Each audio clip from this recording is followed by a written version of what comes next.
of the chief guest, His Excellency the President of Fiji, Major General 24OCT20, accompanied by the United Nations Resident Coordinator, Mr. Sanaka Samarasina. Naka.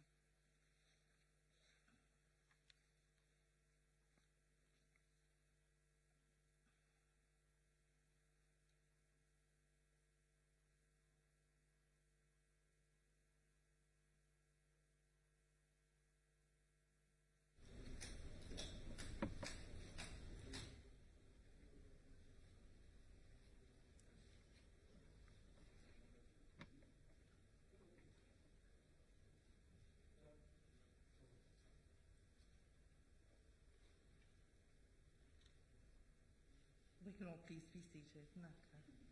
Thank you. Good morning. Never thought I'd get to do that.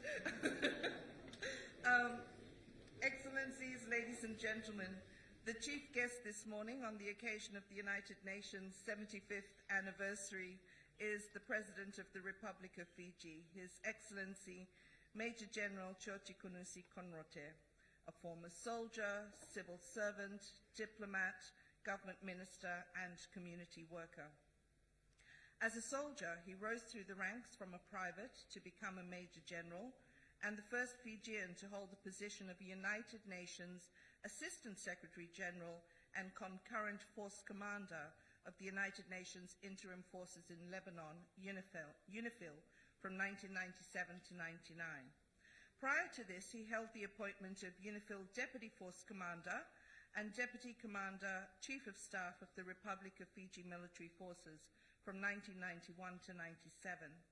He also served with the New Zealand Army's Ranger Squadron, Special Air Services and the British Army. As a civil servant, he was appointed Permanent Secretary for the Ministry of Home Affairs and Immigration from 2000 to 2002. His Excellency was appointed Fiji's High Commissioner to Australia and Ambassador to Singapore based in Canberra between 2002 and 2006. In August this year, he was inaugurated as the Honorary Colonel of the 1st Battalion of the Fiji Infantry Regiment. His Excellency was elected as the President of the Republic of Fiji on the 12th of October 2015, when Parliament, for the first time under Fiji's constitution, voted for the head of state. His Excellency was reappointed by Parliament for a second third year on the 31st of August 2018.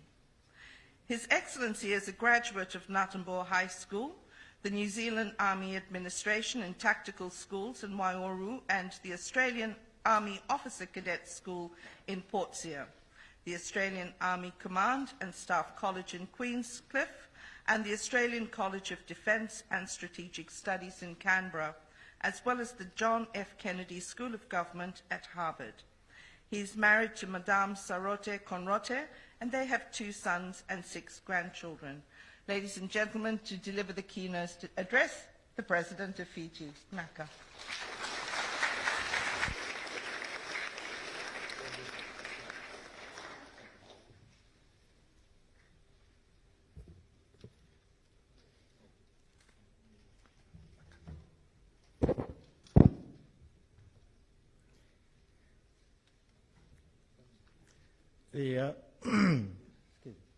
The former President and Speaker of Parliament, Your Excellency, Rotipedi. So, Honourable Cabinet Ministers, the Acting Chief Justice, Your Honour, Justice Kumar, Your Excellencies, High Commissioners, Ambassadors, Heads of Missions and members of the Diplomatic Corps, the members of the UN family, distinguished guests, ladies and gentlemen, Isambul Naka, Namaste, Assalamu alaikum, Ni hao nai mori, and a very good morning to you all.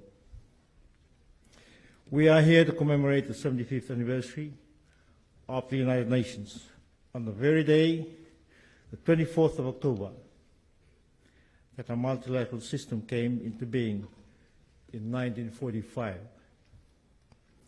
And I'm glad to see such a dedicated program in place to empower the Fijian people and the people of the Pacific to know this institution, to know its history, and to learn how they can join their fellow global citizens in shaping the future we want for humanity, for all life on Earth, and for the planet itself. And as you know, this year is history in the making for our nation as well. We just started, or we marked, the 50th birthday of an independent Fiji. Now, for all our independent years, the United Nations has touched all aspects of our lives. Now, from the vaccinations we received in our primary school days, to support for the strengthening of our democratic institutions, to enhancing food security, the programs that expand incomes and livelihoods for our women, to helping us develop our data capabilities to improve government policy making machinery. Now, to supporting victims of domestic violence and abuse, to giving voice to our young to shape international discussions on the big questions of our time. The United Nations has stood with Fiji and the whole of our region each time we faced a major disaster. Each time we faced down a health crisis, and each time we faced a new challenge to our development. And Fijians have given back a great deal to this institution. For more than 40 years, our peacekeepers, as you've heard, have defended the defenseless in some of the world's most conflict-ridden and volatile regions.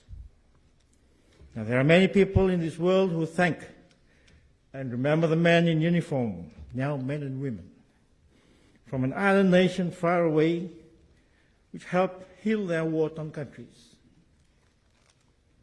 They are from the Middle East, from the Lebanon, to Syria, Egypt to Iraq, to Libya, and the Yemen. They are from Timor-Leste, closer to home. They are from Kosovo, Bosnia-Herzegovina. They are from Namibia, Somalia, Sudan, South Sudan, and Liberia in Africa. And they share a common experience. Their lives were touched and made better, and in some cases even saved by Fijian peacekeepers.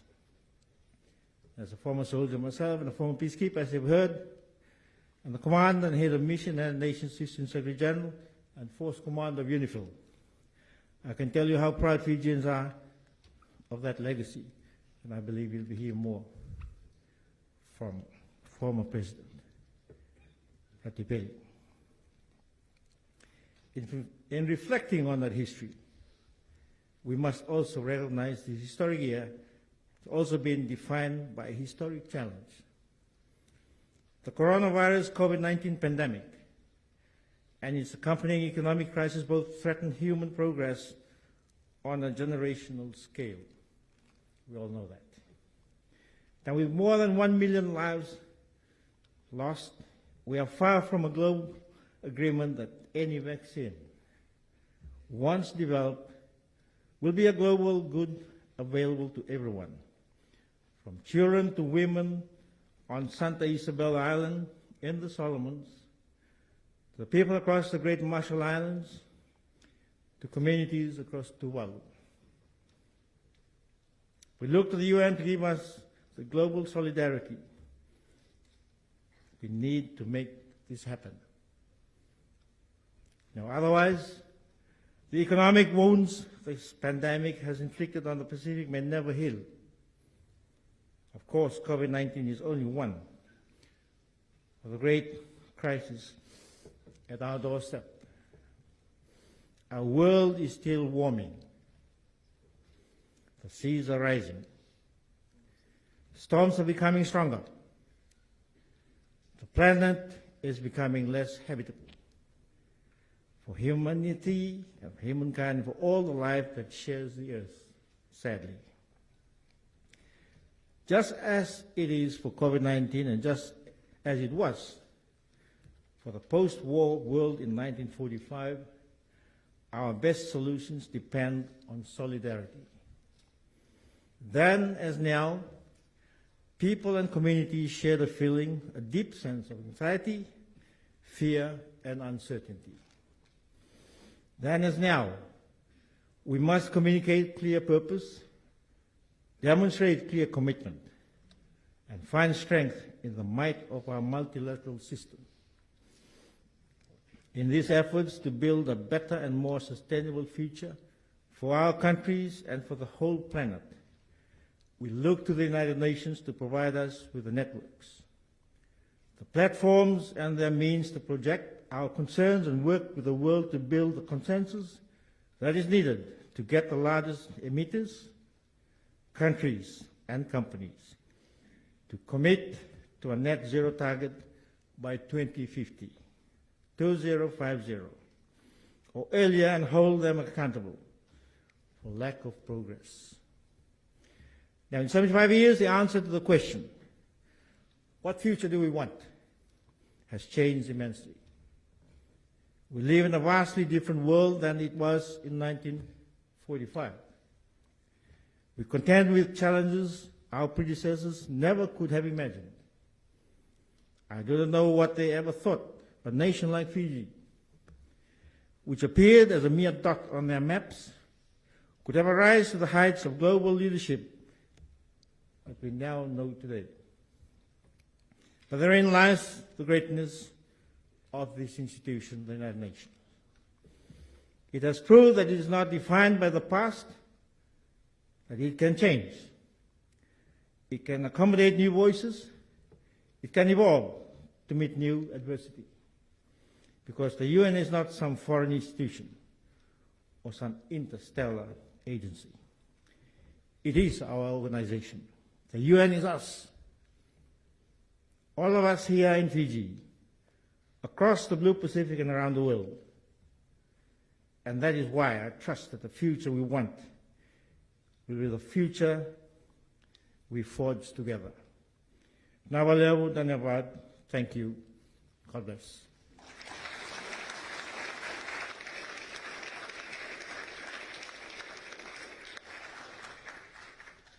Thank you, Excellency, also for your contributions to Fiji's achievements in peacekeeping and the international citizenship. You make a lot of Ngātaboa High School students proud. Ladies and gentlemen,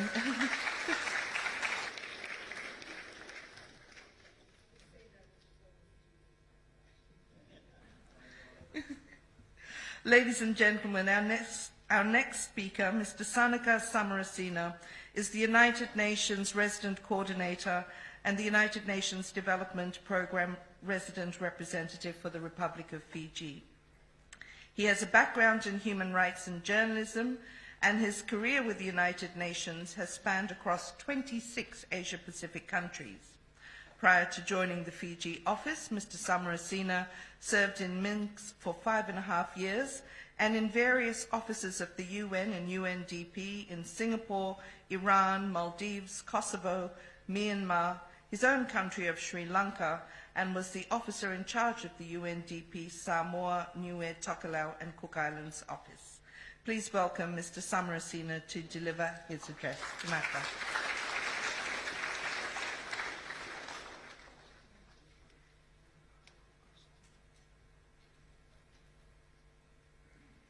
Thank you very much, Sharon. I'll just clarify that I'm not the UNDP resident representative. I see Levan over there. He must be very concerned that I've taken his job.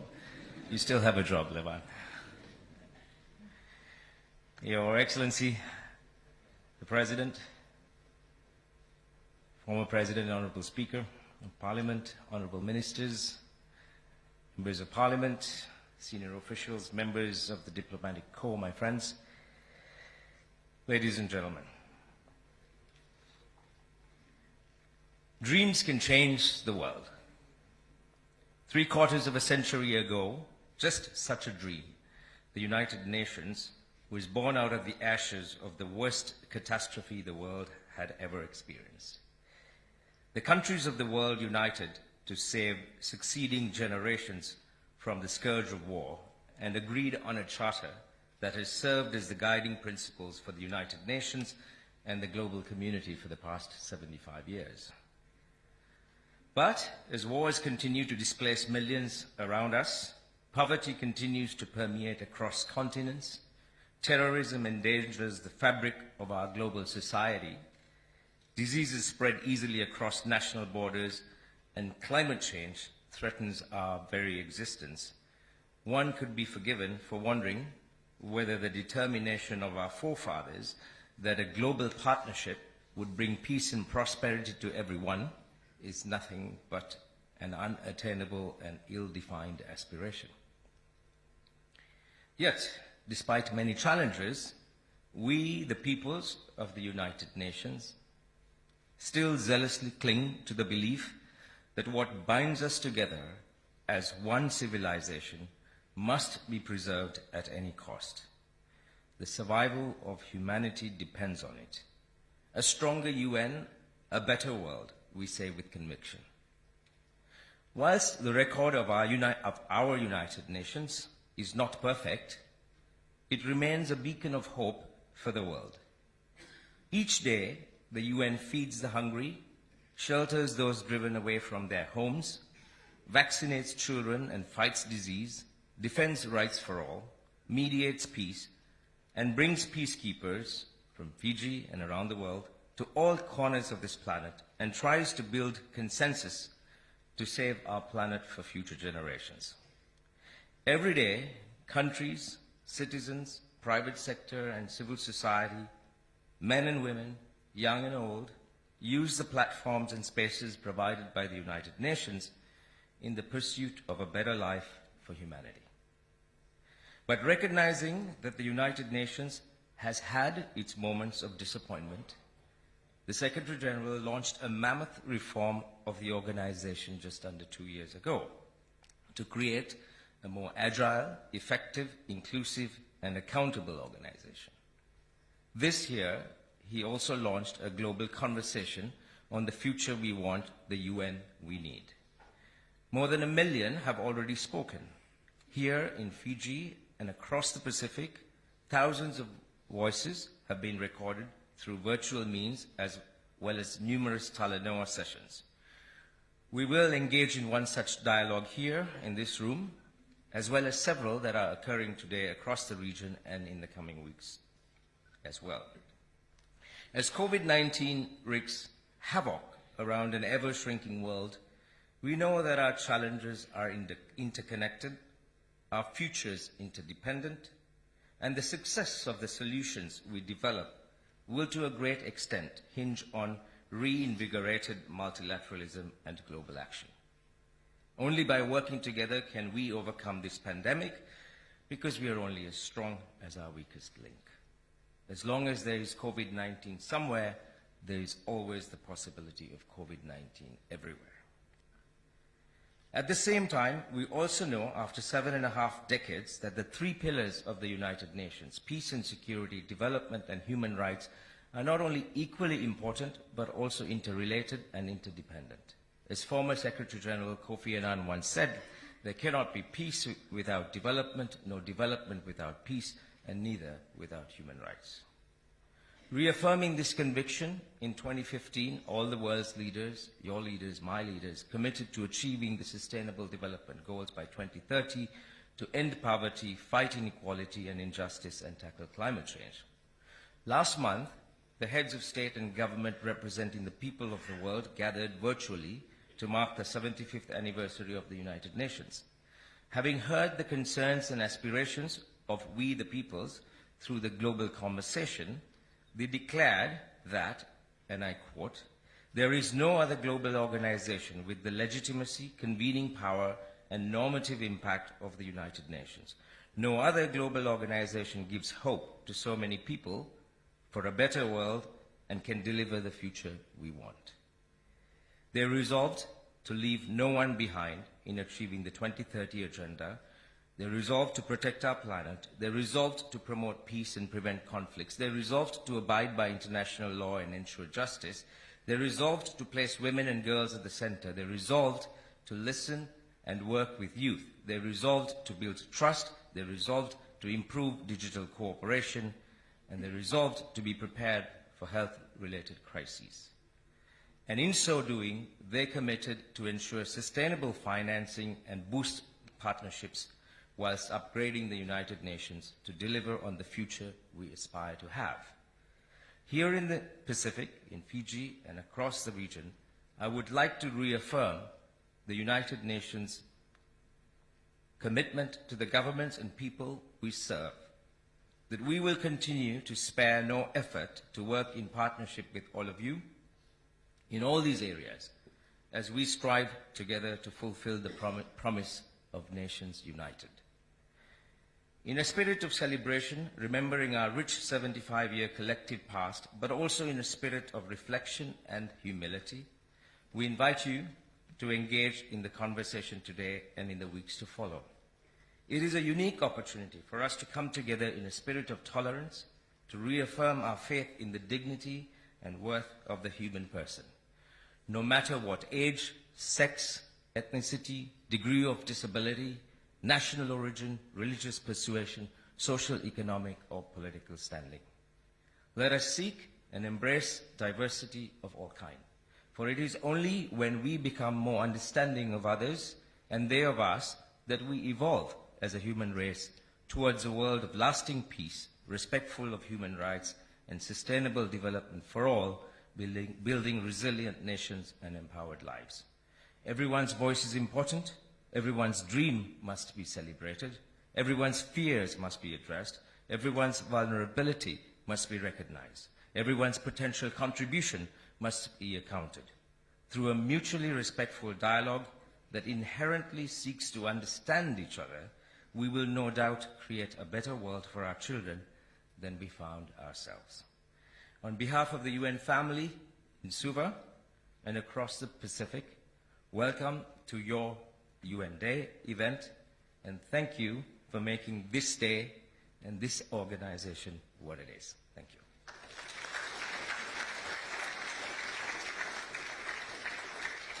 Thank you. And of course, Mr. Sanaka Samarasina is the UN Resident Coordinator for the Republic of Fiji, with multi-country coverage of 9 other Pacific Island countries. Excellencies, ladies and gentlemen, I would now like to invite the President and Mr. Samarasina to please move towards the cake. Well, the cake is moving towards you, because there's nothing like a milestone anniversary if you don't have a cake. And so we will now proceed with the formal cutting of the United Nations 75th anniversary cake.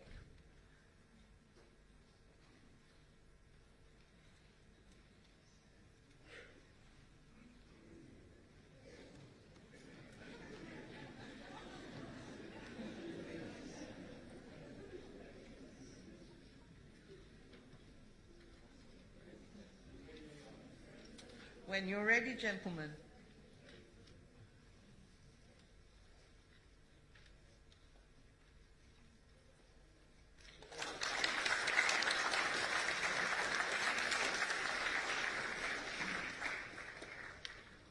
And if I could please ask the gentlemen to take their seats in the front row as we're about to start a series of messages as well as presentations. Ladies and gentlemen, coming up on the screen very shortly is a series of messages commencing with, I believe, the UN Secretary General, and throughout this morning we will be featuring messages from members of the Diplomatic Corps and UN agencies. Thank you.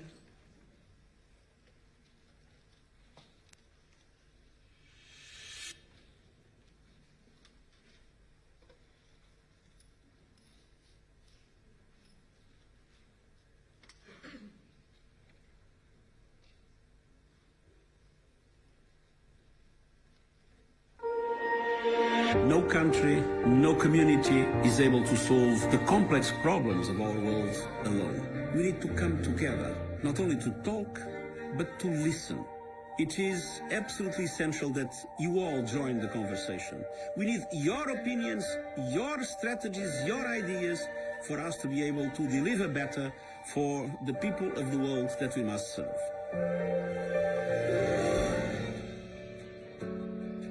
Wulavinaka from the Fiji Mission, Geneva. I am very pleased to participate in the celebrations to mark the 75th anniversary of the United Nations.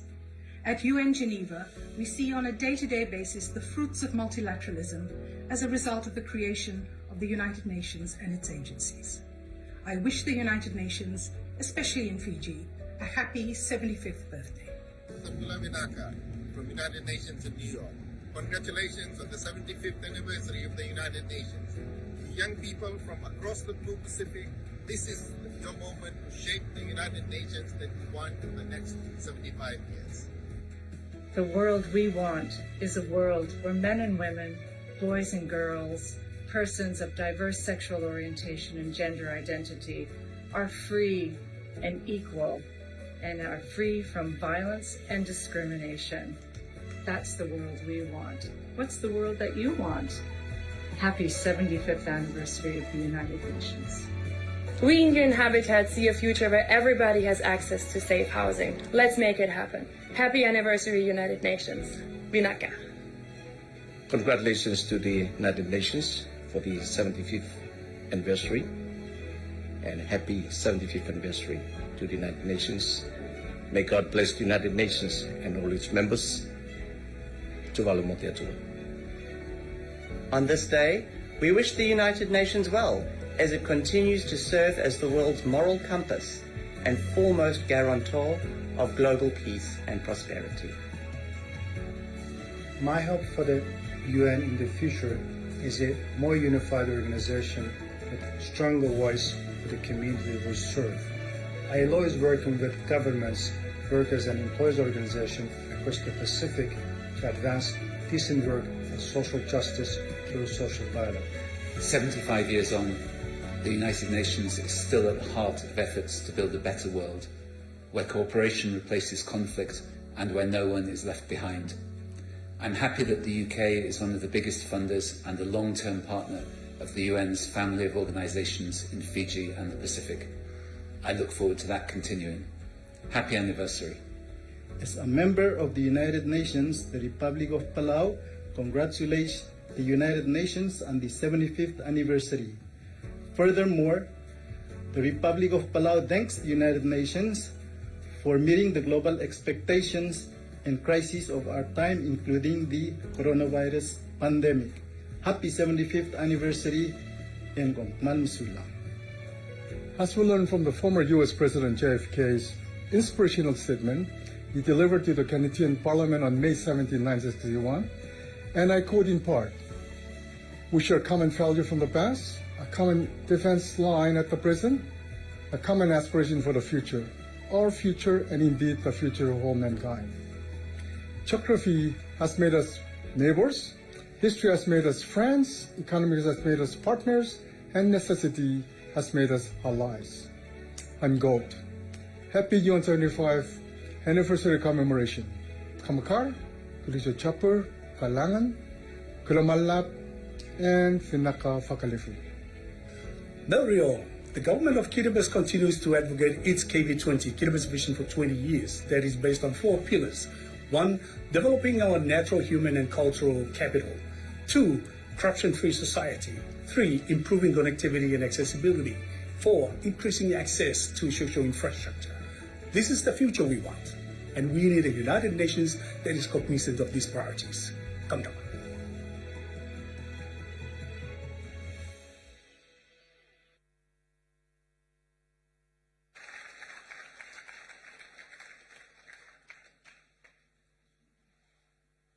Excellencies, ladies and gentlemen, in our observance of the United Nations 75th anniversary, we have an opportunity today to commemorate Fiji's contribution to UN peacekeeping. Our noble banner blue has flown with peacekeeping deployments, soldiers, police officers and military observers in Lebanon, Kosovo, Sinai, Iraq, Liberia, Sudan and Timor-Leste. Today, therefore, is another important day to remember those who have served wearing the UN blue helmets, including those who have lost their lives in service. And this morning we have a series of speakers to share their experiences as members of the UN peacekeeping community. May I now invite our first speaker for this morning, His Excellency Ratu Epeli Nailatikau, Speaker of the Fijian Parliament, to deliver his peacekeeping testimony. Excellency.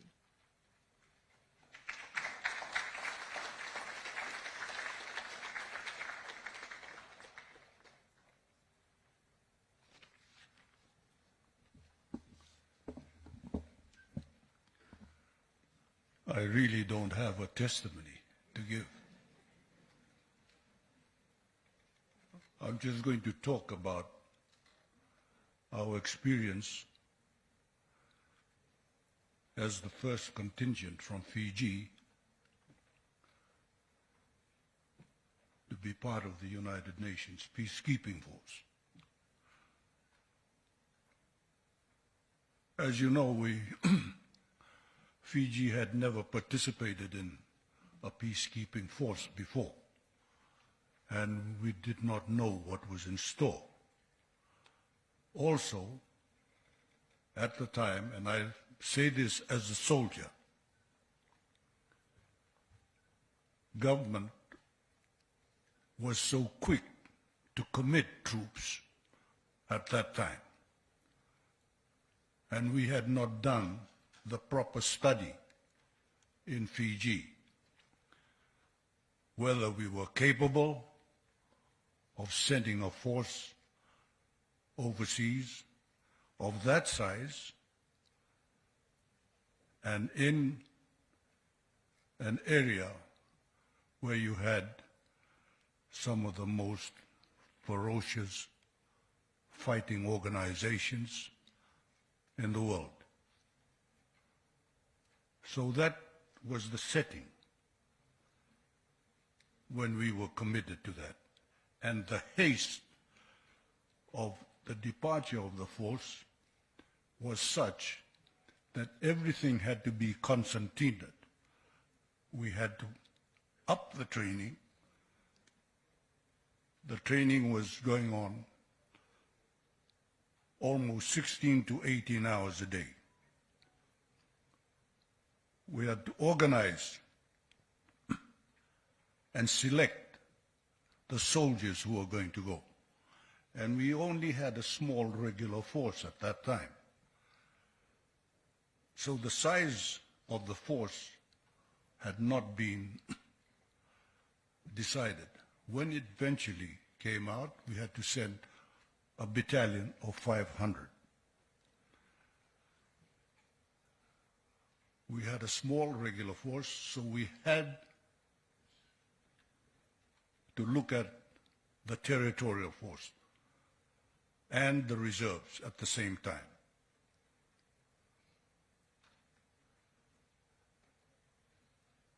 The reserves and the territorials, to a man, at that time we didn't have women in the force, to a man, stepped forward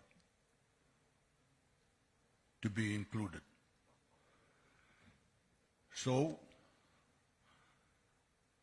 we started to mobilize, and we assembled at Queen Elizabeth Barracks. And I remember when we got there, we were supposed to have this medical. And they said, everybody should have the medical. I said, well, that's essential. So we went there hoping to have just the medical. But then we saw there were 4 or 5 nurses standing there with needles. And I remember in particular this very beautiful Chinese girl came up to me and said, "Sir, I'm told that you were going to lead this group." I said, "Yes, I've been told." And he said, "Can I ask you to take your shirt off?" I said, "What? can I ask you to take your shirt off? Because you're going to have some jabs. And you're the leader, so you should be the first. I said, okay. I said, those guys as well. He said, yes, they'll come, they'll follow you. So I took my shirt off and I went in. They gave me a booklet, signed my name. They signed off. Went to the first nurse. She was on the left shoulder. Boom. That. Took that. Next nurse. Boom. Next nurse. Boom. Next nurse. Boom. Next nurse. Boom. Got to the end. There was a doctor there. Signed things off. He said, okay, you can put your shirt back on. Wait. Now, this happened, and everybody's watching this. They didn't know that they were going to get, everybody's going to get the jab. They thought only the CEO was going to get the jab. We all had our jabs, but now some people react very badly to jabs. One jab, two jabs, three jabs, four jabs.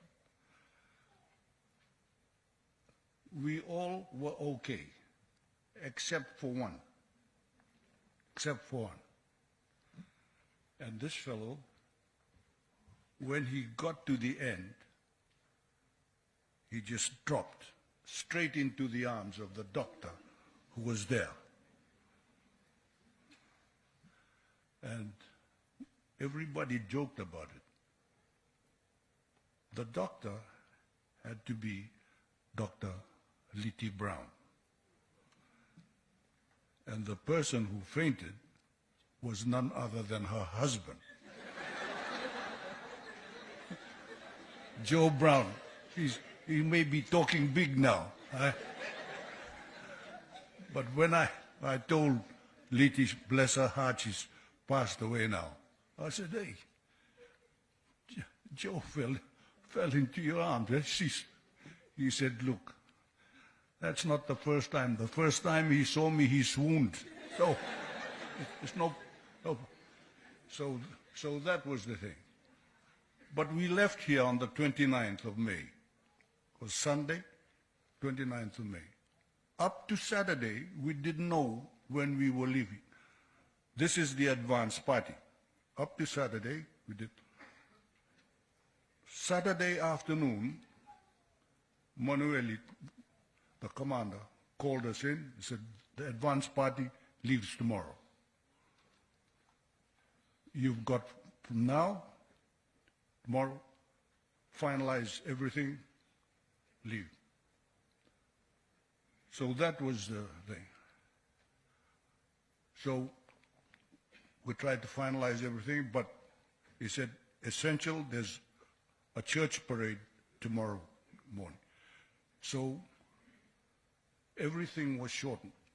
We had the church parade, and I remember the church parade,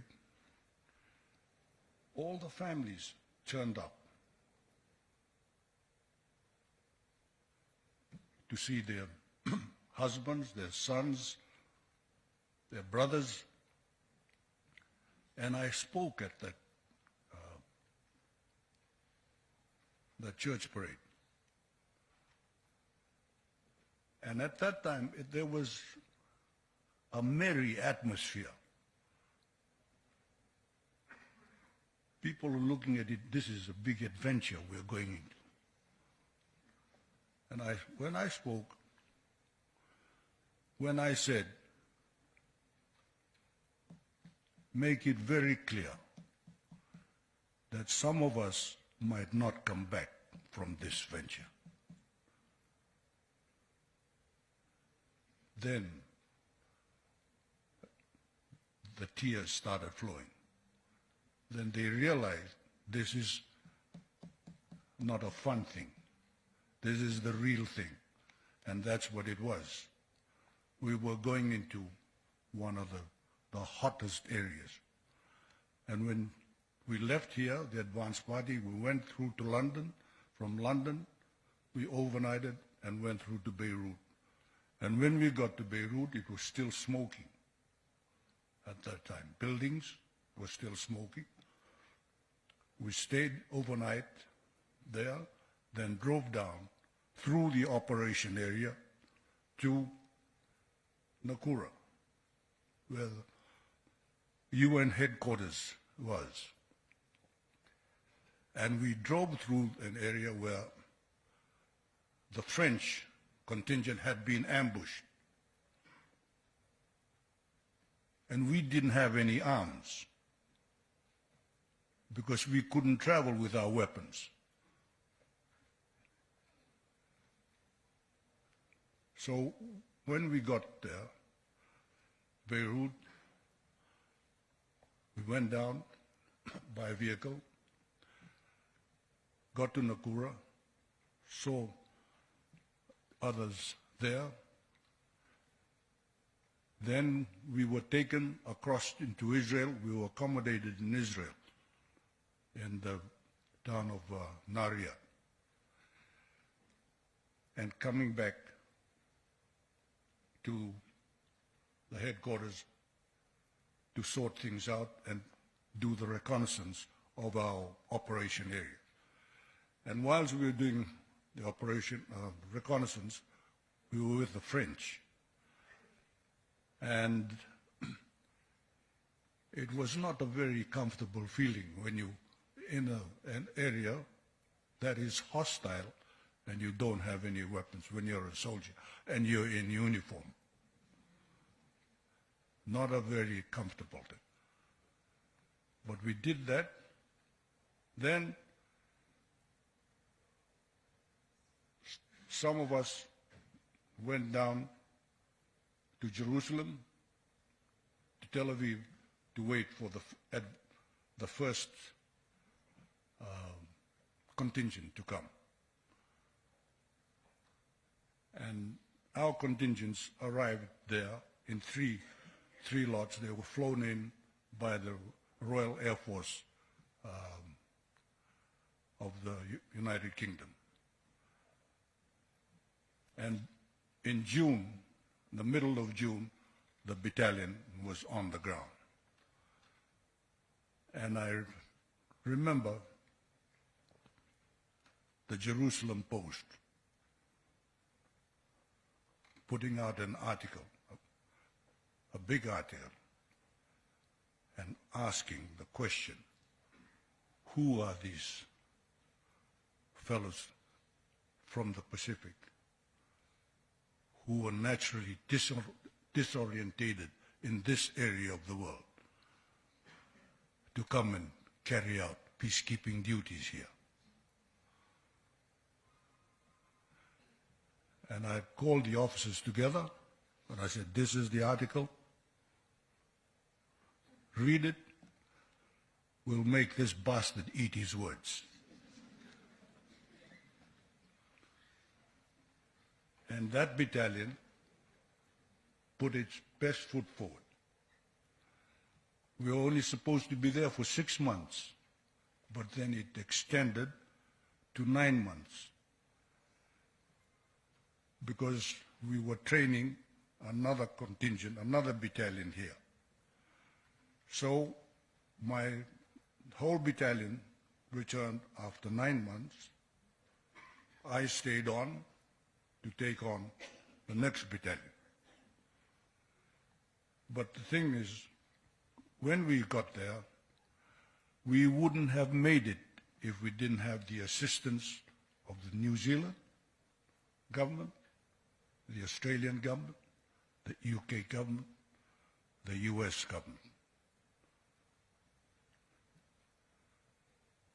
We wouldn't have made it in that time.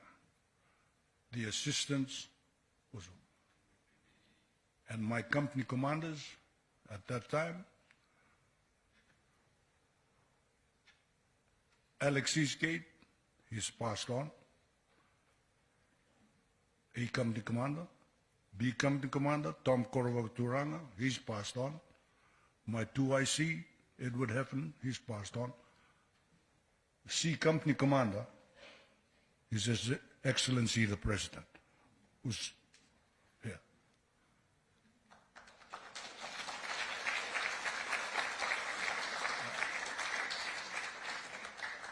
There's not many of us left. We are one of the few from that battalion around. But I remember when I first met General Erskine, the force commander, called me in and he said, this is going to be a hard task. I said, yes, we realize that. And he said, is there anything that you need? I said, no, we're ready. Just ensure that we get our rations.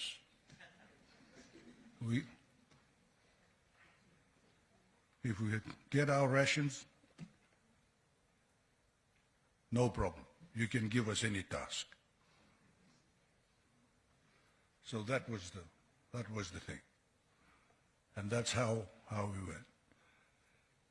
And in the first contingent commanders conference that we had, I was the most junior, but the battalion arrived in Tel Aviv at the same time as the Iran battalion arrived. They arrived in Tel Aviv as well. So we got to know the Iran battalion. So when we had the contingent commanders conference, the procedure is you give an operational brief first, when it comes to you, of your battalion, what it's doing. Then you give an administrative brief, if there's any administrative things that you want. When it started, from the most senior battalion commander, all I heard was complaints, complaints, complaints. Oh, we haven't received this, we haven't received that, we haven't received. When it came to my turn, force commander said, Billy, I gave an operational brief, and said, administration, I don't have any administrative problems. He said, what? And the French logistics battalion commander pricked his ears. I said, I don't have any administrative. I said, we put in requests for this, so we're just waiting. I'm sure when they arrive, we'll get them. So I don't have any problems. So he turned to the fellow behind him who was translating for the English, started nodding. Well, you'll be surprised which battalion got their things first. So that was, we had a good thing going with the French battalion. They were our neighboring battalion, and also with the French logistics battalion. We got to know each other very well. But if people have asked me,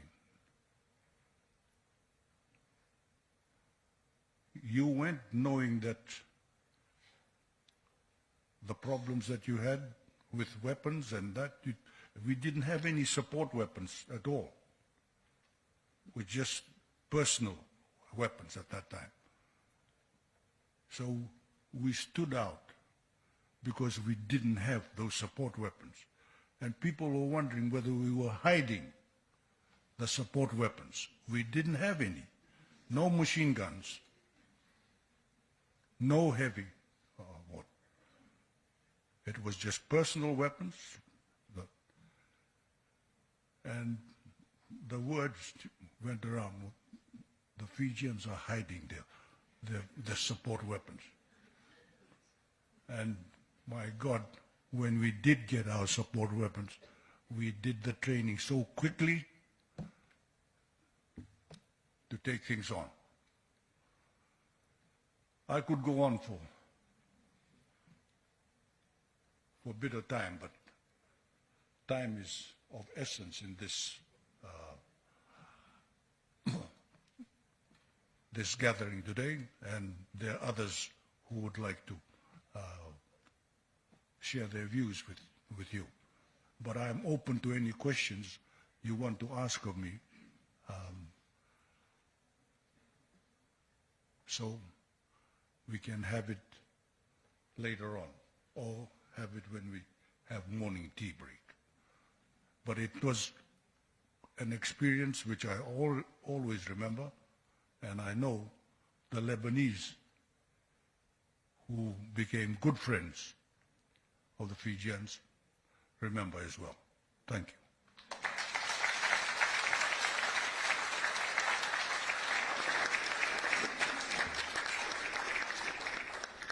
Thank you very much, Excellency.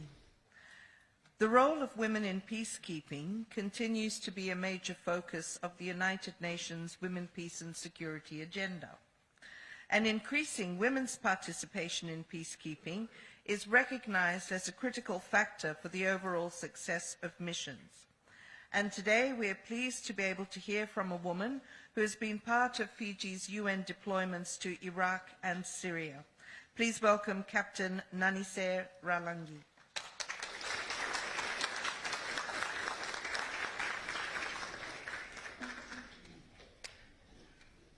The Chief Guest, Your Excellency, the President of the Republic of Fiji, Major General Chiochi Konusi Konrote, the Honorable Speaker of Parliament, Your Excellency, Brigadier General Ratuepeli Nailatikau, Honorable Ministers, United Nations country representatives, distinguished guests, ladies and gentlemen, Nisambula Vinaka.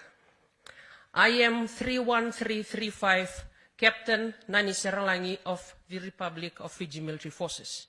My first deployment was with the United Nations Assistance Mission in Iraq from 2010 to 2011. My second mission was with the United Nations Disengagement Observer Forces in Syria from 2018 to 2019. I was deployed as a Staff Officer Welfare with the UNDOF headquarters. After 3 months of my deployment, and additional to my Staff Officer Welfare appointment, I was appointed as the liaison officer for the Bravo side, that is the Syrian side. This saw me stationed at the Syrian border 7 days a week, facilitating the safe passage of all UNDOF personnel and equipment. I will not say that it was easy. There was a barrier in language, way of life, customs and traditions, the people, their laws and regulations, to name a few. Towards the end of my deployment, I was tasked to oversee the exchange of prisoners of war that had crossed over to Israel on medical grounds way back in 2006. The Red Cross and Syrian representatives were present. The entourage consisted of 2 adult males, 2 women, and a child. The 2 males were lying in the ambulance, while the 2 women and the small girl were made to stand out in the rain. The tension was high, but motherly instincts kicked in as I made my way towards the Syrians and kindly requested that the women and the child be shielded from the rain. The Syrian colonel, who presided over the border operations over the last 9 months, the very one who had welcomed me with open arms, I would sit with him for hours talking about everything and anything over coffee, looked at me as though he did not know me. There and then, the grim reality of it all sank in as I finally realized that the training and experience did not even amount to half the plight that women and girls in conflict situations faced. Even as they were being led to shelter, my mind was in bewilderment as I got to experience firsthand the abuse of women's rights to basic necessities and the very basic right to live. As I bowed my head in prayer for them, I also thank God that my 3 daughters here in Fiji did not have to fight for their freedom, nor be deprived of the basic necessities of life.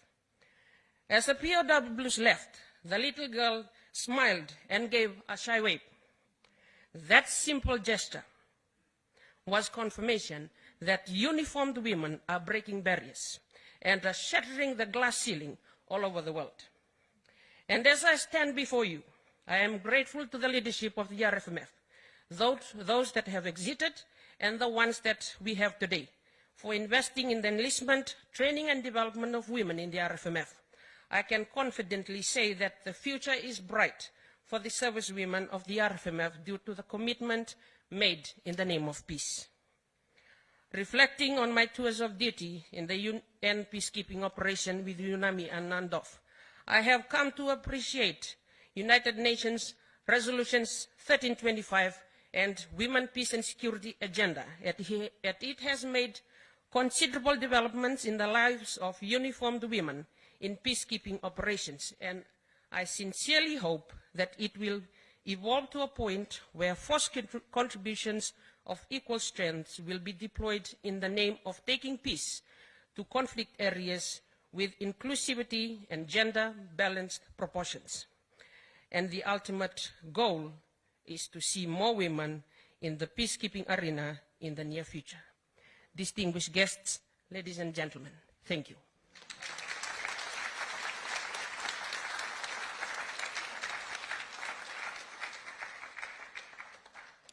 Thank you very much, Captain Nanise, for that.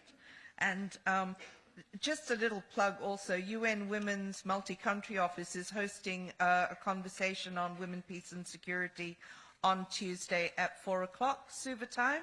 So Sandra, I'm sure, will be able to happily share those links with you, and this conversation will continue in the coming week.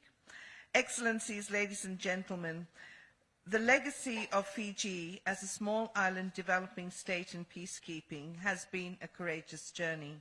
And today, on this 75th anniversary of the United Nations, the government of Fiji and the United Nations, together with other stakeholders, are to confirm their commitment to be project partners in a series of activities to produce a memoir in the form of a book and a video on Fiji's peacekeeping legacy. The project will be implemented by the Ministry of Defence, National Security and Policing and the United Nations over the next 18 months. I therefore have the pleasure to invite Honourable Inieseru Ratu, Minister for Defence, National Security and Policing, Rural and Maritime Development and Disaster Management, and the United Nations Resident Coordinator to please come forward to sign their commitment to the UN Fiji Peacekeeping Memoir. Gentlemen.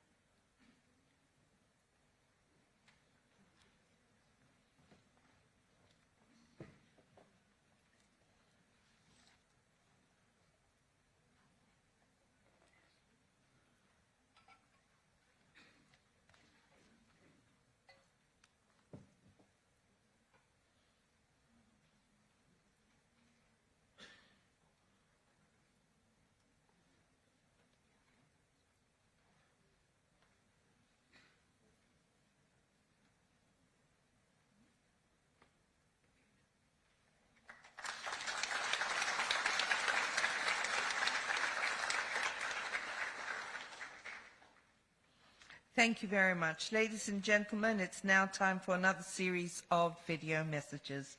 Inaka.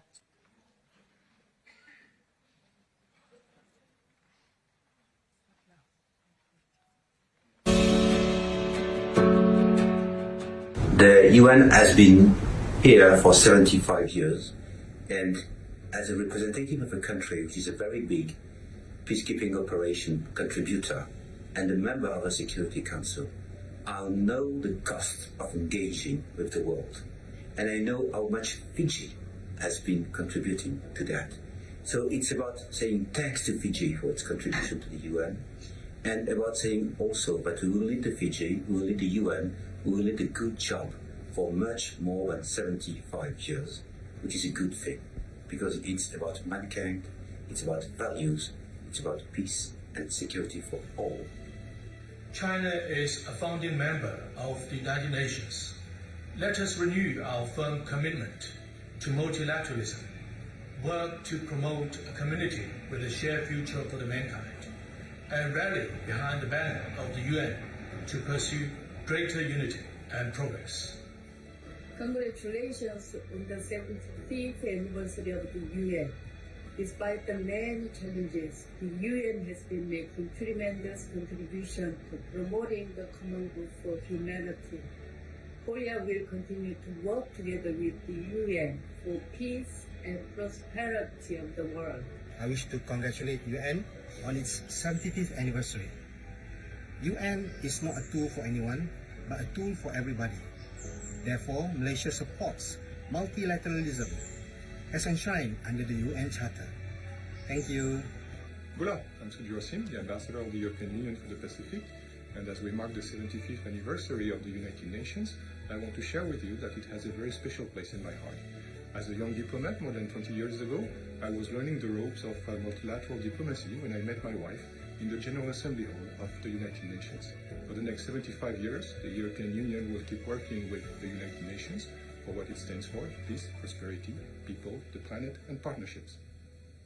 My hope for the UN in the future is that everyone works together to fulfill the basic rights of every child so that they are able to grow up to meet their full potential.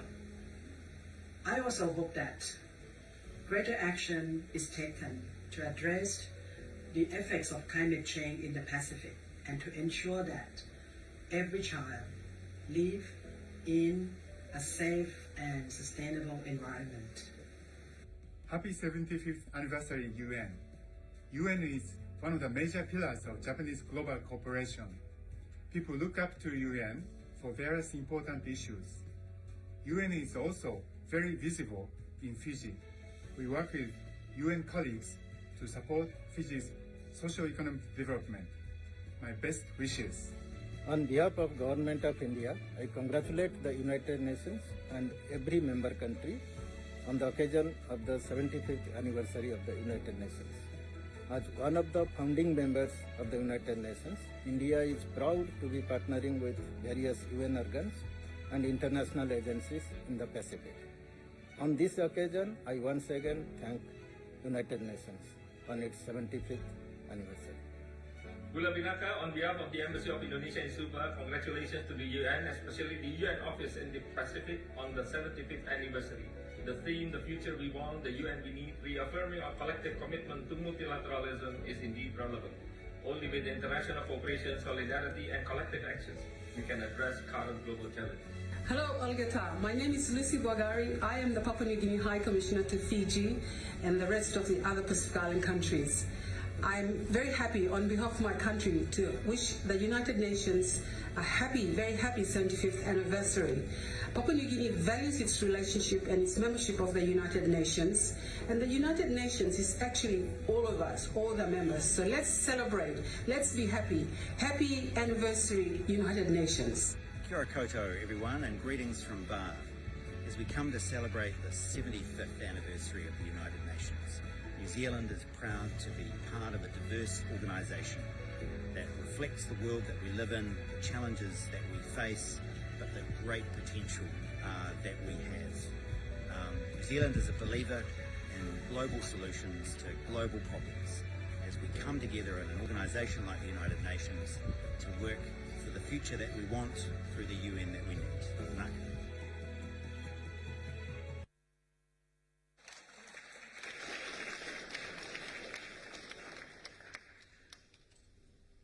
Excellencies, ladies and gentlemen, growing up in Fiji, many of us learned about the United Nations by tuning into radio programs, including those provided by UN Radio.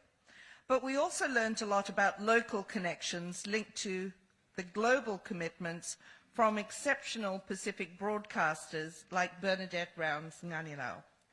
Please welcome her as the moderator for the intergenerational dialogue on the future we want, the UN we need. I'll hand you over now to Bernadette Rounds Nganilao. Naka.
Your Excellency, Major General, retired, Chiochi Konusi Konrote. Our host, the UN Resident Coordinator, Mr. Sanaka Samarasina. Distinguished representatives of the Diplomatic Corps, representatives of the Government of Fiji, representatives of international and regional organizations, members of civil society and faith-based organizations, students, girls and boys, I greet you in the languages of the Pacific UN members. Nisambula, Namaskar, Assalamu Alaikum, Noa'ya, Nangachiratuma. Yakwe, Yakwe, Kasalelia, Mojoiran, Ali, Monintru, Malo le Soifua, Malo elau Malie, also Monami Gutya, good morning and Ayobovan. Happy birthday, happy 75th birthday, the United Nations family. And welcome to this UN-hosted intergenerational dialogue here at the USP Japan ICT Theatre in Suva, a special event as part of the UN 75 celebrations, bringing the United Nations closer to the people, especially young people, in a family-like bubble situation to have a conversation about the future they want and the UN we need. The UN believes that the only way that transformative whole-of-society change can take place if it is done in a multi-layered, multi-stakeholder and multi-pronged approach. This morning's exciting dialogue will highlight the ideas, needs, concerns and contributions of young people and their more senior colleagues, albeit in just 2 minutes each, but all on the following issues: climate change, economic empowerment, social cohesion, which includes governance, drugs and crime, and health, including NCDs, cervical and breast cancer. It is a hope that this morning's event will provide a platform for dialogue between young people, policymakers and other stakeholders. Also rally political commitments, galvanize existing efforts and forging new partnerships to empower all, especially young people and the marginalized. And also to discuss ideas, progress and challenges of the future we want and the best way for the UN to be more effective as the UN we need in the 21st century. Our dialogue contributors represent two generations, a younger one and an older one. Our younger generation of contributors feature Ms. Mia Kami, Anna Vea, Nafita Laimbai, and Ernest Gibson. They have combined backgrounds in the creative arts, climate activism and organizing, communications, and political science. Our older generation of contributors features Litia Maui, fondly known as Naupani, Racheli Nicole, the Reverend James Bagwan, and Joshko Wakaniasi. They have extensive experience in diplomacy, the international NGO sector, faith-based institutions and media, and disability rights. So let our dialogue begin. Our first question we pose to Mia Amelia Kami, who will partner with Litia Maui Naupani. And my question to you, Mia, reflecting on the climate crisis as a young person, what is your biggest challenge working with the older generations to find solutions? Remember, you only have 2 minutes. Thank you. Thank you, Bernadette. Well, for me personally, so just a quick background. I'm 22, and I'm in my final semester at USP. And one thing that USP has opened me up to is my awareness on the climate crisis here in the Pacific. And for me, what I feel can be challenging with these intergenerational conversations toward the climate crisis is that the way that I see it is climate justice isn't possible if there is still social injustice. And so the way that I see it is a lot of the conversation that we have to have with our elders, we have to address the realities of social injustices that exist in our communities. And so I think one of the biggest challenges would be, like, the elderly are not the only, our elders aren't the ones that are only at fault. I think a lot of the issues as well is that a lot of us don't find the time to sit down with our elders and talk to them about what it is that we can do together as the current generation for our future generations, because the reality of the climate crisis is if we don't act now, there won't be a home for our future generations. And so the way that I see it is these conversations, we have to make the effort to have them with our elderly community, with our elders, because I have a very strong belief that our indigenous knowledge as Pacific Islanders does have the solutions for climate change, for the climate crisis.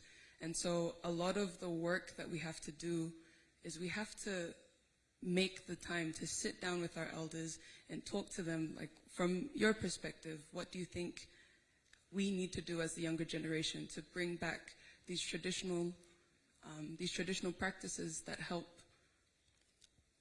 with climate solutions, that help provide climate solutions. And so, does that answer the question? That certainly does, Mia, because you've come to the end of your 2 minutes anyway. And when you say elders, it sounds a little bit more dignified. Elderly, ouch. Anyway, let's see. Can we have a response from you now, Pani? Thank you, Mia. 2 minutes. 2 minutes for that response and 2 minutes for my own statement. Okay, thank you.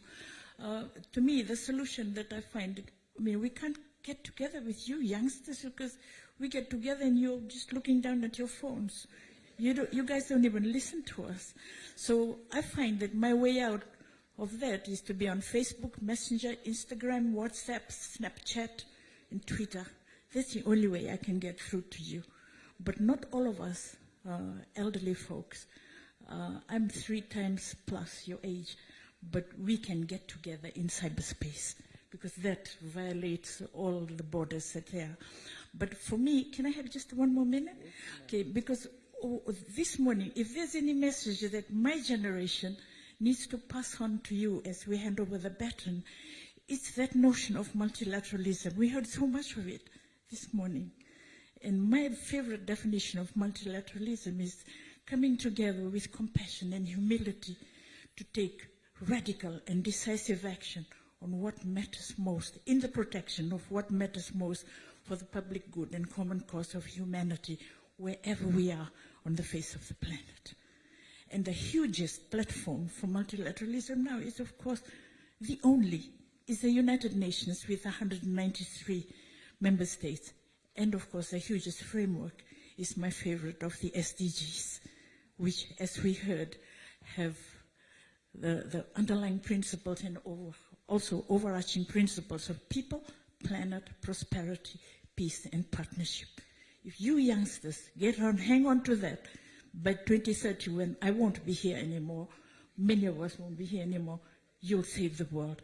And for us, in terms of climate change, Tuvalu is in the Pacific. I'm half Tuvaluan, and Tuvalu is the 4th smallest nation out of the 193, larger only than the Kingdom of Monaco, the Vatican City, the Maldives. So in terms of climate change, your SDG 13, save Tuvalu and you save the world. Thank you. Thank you very much, Naupani. She listens a lot to you, Excellency Sanaka, as you can hear. Can we have a response from you on that, Mia, on the reflections of... Thank you. I agree completely. As I had mentioned, like, the younger generation is at fault as well with the discussions that we need to have with our elders. And like she had mentioned, tapping into technology and social media, as frustrating as it can get, that is the reality of today. And the best way to connect with each other now is through social media. And of course, 75 years ago, we didn't have that. But then we are lucky enough to have that today. There are downsides to social media, but the upside is that we're able to communicate, we're able to tap into communities across the world and tell our stories as Pacific Island communities. And we're able to tell our stories not just as young people, but also to share our stories and to hear the stories of our elders in the Pacific. And so I completely agree. I think it's really important that we have these conversations and the hard conversations too. Because as I'd mentioned, the reality is if we don't start the conversations now, there'll be no conversation for it in the future. So thank you. Thank you very much. We have a section now where anybody can respond to what has just been said by the two speakers. We have 3 minutes. Members of the panel, would you like to respond to that? Padre James, you're very much close to the environment, meeting it every morning at 5, and you're paddling across the ocean. Yeah, I'm still confused how I'm in the older generator, but no, I think this is an important issue that Mia has raised. The issue of indigenous knowledge and wisdom as a tool and a key to, especially as a gift from the Pacific to the rest of the world. And we've seen that as a result of COVID-19. There's so many conversations going on now between different groups around reweaving the ecological net, about finding new ways that are based in our indigenous traditions. And we need to be able to communicate that to our young generation. And we need to find innovative ways to partner together. Great. We now move on to our next question. You see how quick this little section is going to take us. And our next panelist is Anna Vea, and she partners with Regieli Nicole. Your question on economic empowerment. Reflecting on economic empowerment initiatives and opportunities as a young woman, what would you like to see more of from generations of women and men before you? And I pose this question first to you, Anna Vea. Thank you. 2 things. One, the first, acknowledgement. We have definitely come a long way, but still, even now, no matter how many achievements I've made, I will always be introduced to someone who are still surprised that I got here, surprised that I was picked, surprised that I could speak so well, that I could know so much. And that, unfortunately, is a big limitation to many young women and men who can easily fall by one negative comment. The second is mentoring. I know that the older generation has much to give, and we have much to learn. So mentoring, very hands-on, active mentoring, understanding the future in the child you invest in would be everything. You know, there would be no use opportunities coming to me if the generation before me did not prepare me. And yes, that is that. Thank you. Thank you very much, Anna. It reflected very much on your Tongan upbringing as well. Can we now pass the microphone over to you, Regieli? Naka Anna. With regards to mentoring, I think we're at a point now in the region, or rather as a globe, when we look at climate change. The panel before talked about, you know, we don't have any other, you know, there's no other planet, right? So the mentoring actually goes both ways. That's, you know, it's almost like a peer-to-peer kind of way forward. We only have 10 years before global, you know, global temperatures move beyond 1.5, and we can't have that. So in terms of where we're at right now, yes, we've made huge leaps, but then when you look at the, you know, the impact of the pandemic, then you get to really realize, this is the kind of economy that we've built up. Do I want to actually continue the work of including young women, you know, young women in a system that's already broken? Right? Do we keep doing that? Do we keep doing it in you know, in an economic system that keeps valuing formal work?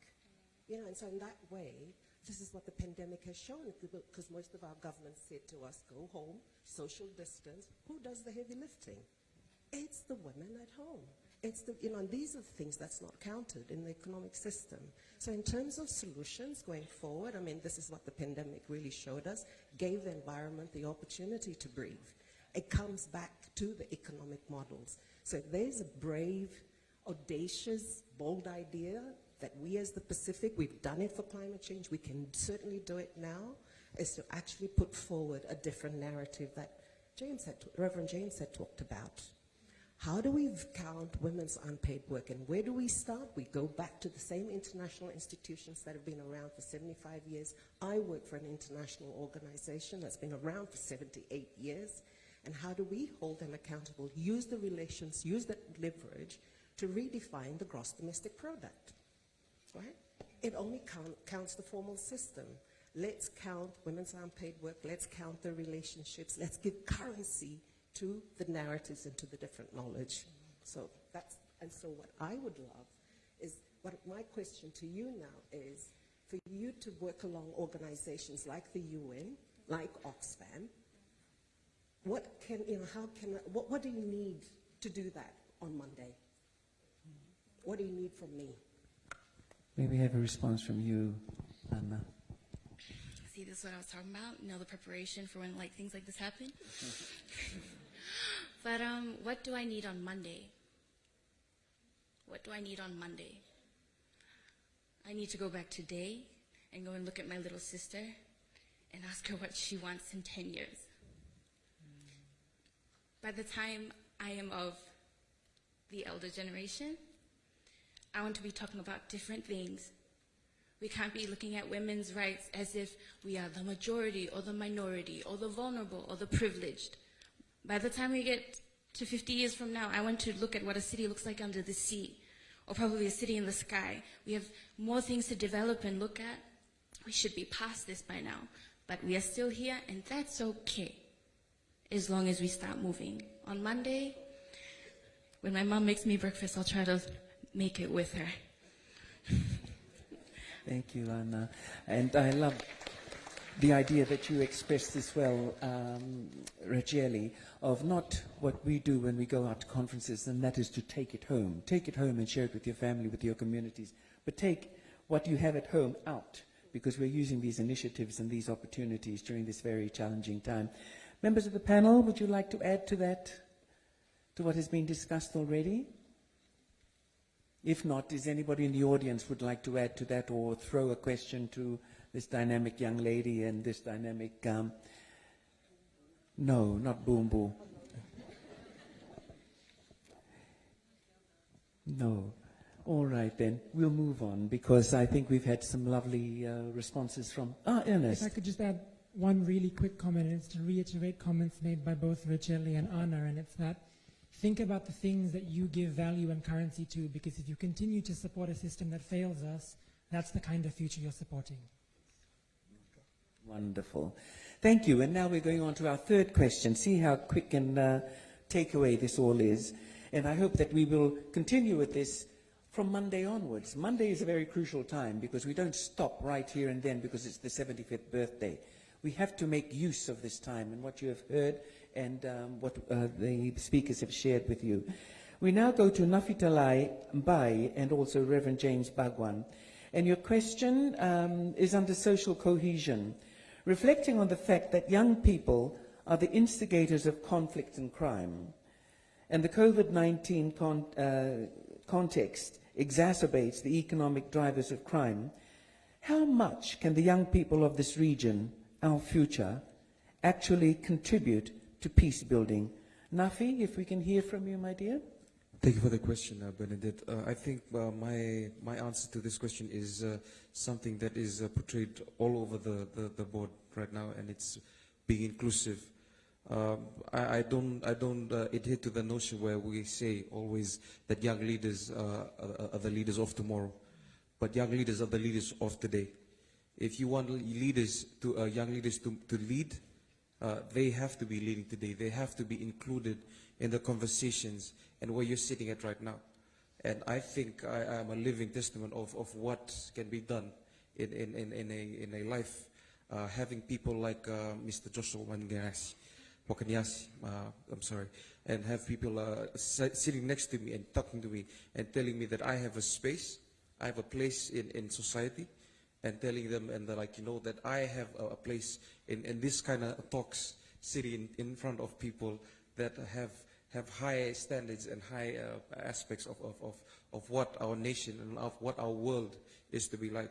Having these small talks, having these small talno sessions, and saying, that you need to be included in this space, And listening to people like our Honorable Epeli Nailatika when he was sharing those incredible messages, stories, patriotism, my heart just went out to all of the soldiers that gave time, effort in fighting for this nation. I'm so proud to be a Fijian right now when hearing stories like Honorable Epeli Nailatika was saying.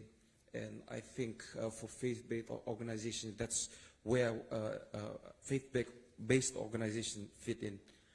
Seeing that the Pacific is moved with spiritual aspects of things, and I think Reverend James Wangwan would want to elaborate on that more. But I think the space that you give us, we're here. You give me the support system, I can move. You give me the space, I will speak on our behalf. I will speak on behalf of my nation, on behalf of this world, and I think that's what I have to say. The challenge is to you, Excellency. Yeah. Reverend James, thank you. Thank you, Bernadette, and thank you, my brother, for that, that reflection. We were all young people. Those who are not so young anymore.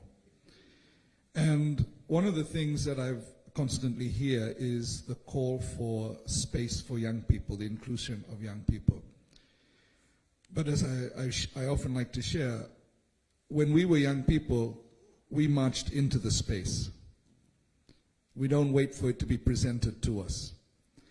And I want to acknowledge that while that dynamic somehow has changed over time, and it almost seems that those in one generation or perhaps in leadership become gatekeepers rather than mentors and empower our young people. It's important to recognize that we have to own that commitment to the issues. I was reflecting just this week on the role of the YWCA, the Young Women's Christian Association, in the very first movements on feminism, on activism and human rights, on the role of the churches and student bodies here at USP for the nuclear-free and independent Pacific movement, that we're almost there in terms of the nuclear weapons ban treaty, and that led to the support of the independence movements for our Pacific Island countries. These were young people working with church leaders, and we see that when that happens, when we bring people together for a common cause and we listen to each other, then we can do amazing things. I know sometimes when it comes to the churches, it seems like the elders are up here and they just talk down. It's from God to them to everybody else. But one of the things that we are trying to do with the Pacific Conference of Churches is to create this space for engagement with our Pacific Church Leaders Retreat and through the creation of our Regional Ecumenical Youth Council, where young people will dialogue directly with church leaders. But more than dialogue, and this is what, reflecting again on what you have said, Bernadette, when we finish from here today, what is the next step forward? And I think this needs to continue. We cannot have Talanoa in 2 minutes. We need to continue to have sustained dialogue. And then what comes out of this needs to be put into practice. And that's where we take both generations to do that work. Naka. Thank you, Reverend James Bhagwan. And a response from you, Nafi? I totally agree with you, Reverend James. Two parties have to be together in order to move forward. You can't have either or. It has to be together. As a young person, a person also with a disability, I fully agree, and I totally agree with what Reverend James has just said. In order to move forward, we need to have both parties sitting together and telling, hey, this is what we went through, this is what you're going to face, and this is what, as young people, want. Wonderful. Does anybody want to respond to that at all from the panel? Josh Cole? Yes, thank you, Bernadette. I guess for me, my response to first of all, thank you both for the promising information. I guess one is that with young people, and we talk about crime, one thing you have to realize is that there's a new crime within young people, and it's called cybercrime. You know, the misappropriation use, because we've been talking about mentoring for the last 75 years. We look at the UN. It's always been consultation. You're another person on the other side. You lend an ear.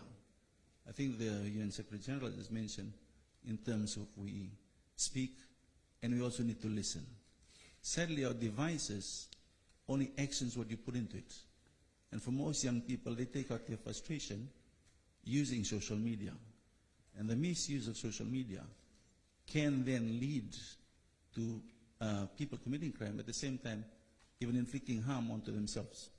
Because quite honestly, nowadays, the biggest crime that is out there on social media is that people actually believe what social media says about them. You've got young people that are changing their looks, changing what they're doing, is because what they read online. So it is very, very important in terms, and I would urge Reverend Bhagwan, is there a platform, is there an opportunity that could be utilized on, how much or what is available to ensure that there is better use? Because there's a lot of enforcements that are now coming into place to try and curb and correct. So mostly, for most of us, we've been through a life of always being reactive. For the next generation, it'd be nice if we could become more proactive, and that's my challenge to the UN for the next 75 years. Could we start looking at proactive approaches? Because the birth of the UN was a reaction or a result from what happened catastrophically during the Second World War. Can we look at a more proactive approach? Thank you. Naka. Thank you, Joshko. And you take us right into your next segment, which is the segment dealing with health. And our question to you and to young Ernest Gibson is, as a young person engaged in activism around access to and provision of health services, how do you propose that we determine who gets to and how to prioritize resources towards different marginalized and vulnerable groups? Ernest, if we could hear from you. Just that little question. Before I came in here today, my colleague Unaisi said to me as we were walking in, she said, "Ernest, remember, the future we want, not the past we had." And I think that's a really good place to start this conversation. I want to share with you a piece of advice my mother gave me. As a young Pacific boy, I know to listen to my mother because that's the right and smart thing to do. She said, when it comes to prioritization, Ernest, if everything is a priority, that means nothing is a priority. We need to start thinking of ways in which we can do what doctors do every single day, and that's triage. Things are red, orange, or green. They're imminently threatening and life-threatening now. They're life-threatening but less time-sensitive, or they're not life-threatening. The key there is that we need to get better at deciding which things fall into which category. And the only way we can do that is through proper consultative processes. If you want to talk about NCDs in the Pacific, the first thing you need to do is involve Pacific Islanders in that conversation, because you're talking about an extremely specific context. Equally as important is we, as a collective, need to start finding ways of actually valuing technical experts in these fields, because they are the ones that have the authority to be able to direct decision makers. And lastly, but certainly not the least, we need to find ways of ensuring that people for which this is a lived experience are continually, and as Reverend James said, in a sustained manner, consulted. Simply, if you want to talk about NCDs and school children need to be involved and parents need to be involved in that consultation. If you want to talk about women's rights, women need to be involved in that. If you want to talk about access to health services for persons with disabilities, it's a no-brainer. Persons with disabilities need to be involved in that conversation. So firstly, ensuring technical expertise is valued and given the proper place that it deserves. People with the lived reality are involved in those processes, but also we contextualize it to this region. Thank you. Wonderful. Thank you very much, Ernest. And now if we could park the mic to you, to Josh Cole. Thank you for that. I guess a thing that I'm grateful for is that I'm actually sitting here concurring with my colleague in terms of you need to be inclusive first and foremost in order to move forward. I guess what's important also is that looking at the Pacific when it comes to health services, what's available. Often if we look at most of our countries in the Pacific region, our biggest money earner is tourism. But we get far less tourists coming to our region rather than those going to Europe. And most of it is associated in terms of our health systems. There's always a risk factor. But then I guess COVID brought the reality to everybody. The Italians were actually deciding or making decisions on who lives and who dies because there wasn't enough support systems that were available.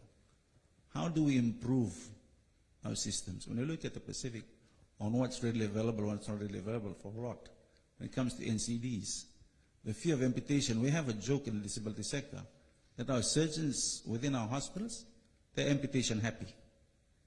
It's because for every little thing that they go to hospital, there seems to be an amputation. That's why I have an amputation almost every 7 hours. There's an amputation. And that's a big number, a very big number for a nation. We call ourselves the blue continent, the ocean, so vast. We've got food growing around. So the thing is, before you can get to the hospital, before you can ask for medical services or health services, how well are you taking care of your own health? How well are you looking after yourself? That's the primary. That needs to happen is because, one, before you get to the pharmacy, you already have the hospital around you. Every time you open your fridge to pick up a drink, to get something from the fridge to cook, that's the first step in terms of ensuring that there's a better health system. And moving forward in terms of the health system that's out there, you have to ensure that there is an inclusiveness in terms of programs and the approach. There is a lot, so much information. With a touch and a click of a button, there's so much information in regards to what health risks are. But how much of these health risk programs are actually interactive in terms of looking back at children? I was asked the question 2 months ago, Joshua, how can we become, you've been always asking for proactiveness, proactive. How can we become more proactive when it comes to NCD? I said, well, for our generation, it's probably lost. It's probably hardest because, one, if you're talking about any health conditions and complications you have, please note it didn't happen overnight. It would take a number of years. For those that have NCDs in their mid-30s, it's something they did when they're teenagers. Because what I was in school is that NCDs are associated with people who are 60 and over. Age group is getting younger. The youngest person to actually suffer a stroke in Seven Hospital was 15 years old. Type 2 diabetes is 11. Statistics is important. But how do you use the statistics to move forward? Sorry for taking up your time, but the thing is, sometimes, there's an old saying that, the clock works, don't break it, don't change it. Maybe the health system or health structure, maybe we need to break parts of it to re-look at it. Is it working the right way? Is it adaptable and relevant today as it was 10 years ago? Because some of these things are going to keep failing. And as my young friend has mentioned, is that if we're more or less heading in the right direction than the wrong direction, and if you keep investing in the wrong direction, you'll get to those negative results all the time, every time. Thank you. Thank you very much, Joshua. Ernest, would any member of the panel like to respond to what was said by Joshua and by Ernest? One thing that is very evident that has been mentioned quite often with all the speakers is inclusivity. The inclusivity and the inclusiveness of not only just young and old, but of all people across the gamut of society. Racheli, I know you're rearing to talk. Yes. So, the thing about intergenerational panels is that we were reflecting, but really at the heart of it, what we are calling upon ourselves is accountability. Are we going to take responsibility? Yeah, and I think that's really the question that's here, and that's the questions that's here in front of us. And one of at the heart of the notion of talking about responsibility and accountability, it comes down to behaviors, right? But behaviors are not only on a personal level, but it's also around institutions, right? What are institutions going to do tomorrow to shift their behavior to address the kind of broken health system that Josko just spoke about? What kind of policies are they going to put into place to actually change the institution that puts in place discriminatory kinds of practices? And then the part that has brought us here It's like a scorecard. What is going to be the balance sheet that we are able to go back to annually, quarterly, whatever?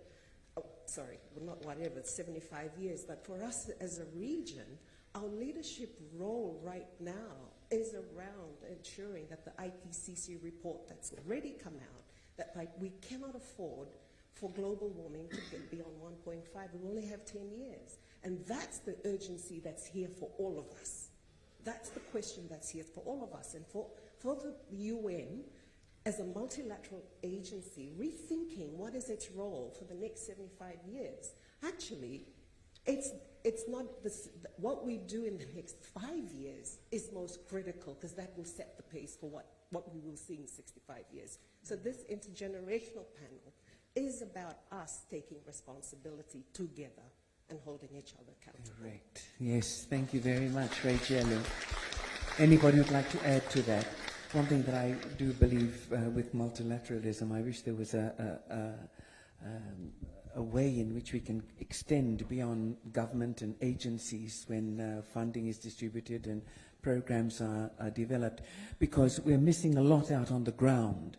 And even though organizations may be able to host projects in the more vulnerable communities, sometimes it's to a structure, but the structure doesn't always marry or is cohesive with what the people that they are wanting to improve their lives for.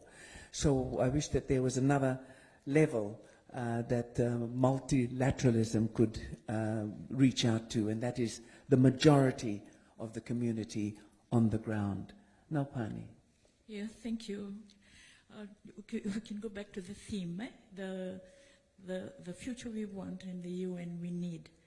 I think at the heart of it all is that, like I mentioned, it's the hugest platform for multilateralism, the UN, 193 member states. So, in a sense, the UN is the only platform that can say, the UN that we need is a UN that can say, not, in an orderly fashion like that, but in a multilateral spirit. Because at this point in time, at this juncture of humanity, the UN is the only organization that can do that with the hugest support. And I have to say this once again, that as we hand over the baton to you folks of Generation Next between now and 2030, the hugest framework is, of course, what we've been hearing about, and it's all over the wall, the SDG. So SDGs, the Agenda 2030. So we're urging you to go out. Before you go out, go to the SDG action tent, and that's where you'll see it all. This is the baton that we, our older generation, is handing over to you guys. Thank you. If there is no other comments, yes, sure. We're doing well with our time, actually. Hello? Okay. I really want to pick up on a point that you made now, Pani, about handing over the baton. I think that that's an extremely good analogy, but I also think that we need to be careful that when we're handing over a baton, we're not also washing our hands clean. Recognizing that when we hand over this process to the next generations, and the same goes for the younger ones on this panel, because we're going to have to do that one day as well. We need to realize that everything we do now and everything that we pass on is a legacy that we've left behind, and not something that we get to forget about. So I don't know how anybody is going to be able to have a conversation with their children or their grandchildren about how we failed the future, because that will be the most difficult thing, I think, on earth. And with those words, I think we end this section of the program this morning. As Joshko, did you want to say something?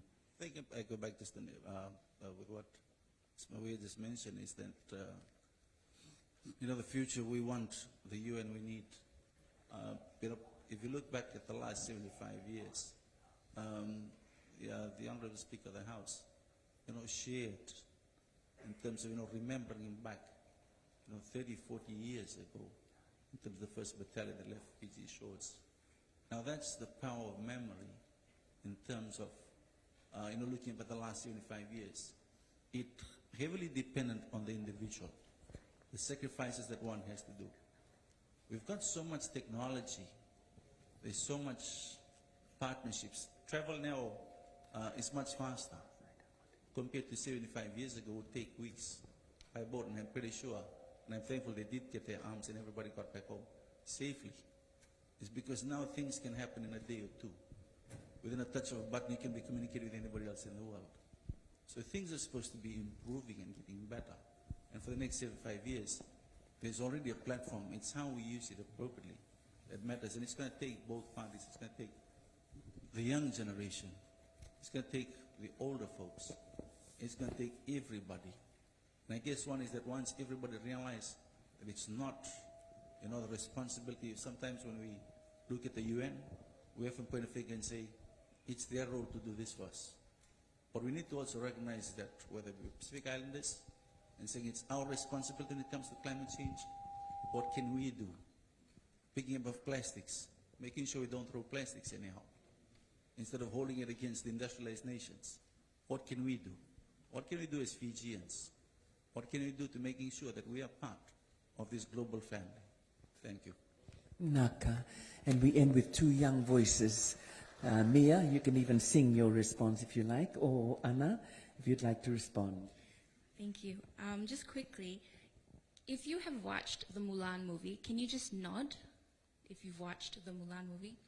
So when the decree went out for one of the sons, from each household, and the decree was also given to Mulan's father. And when he went forward, the man on the horse asked, "Do you have no son?"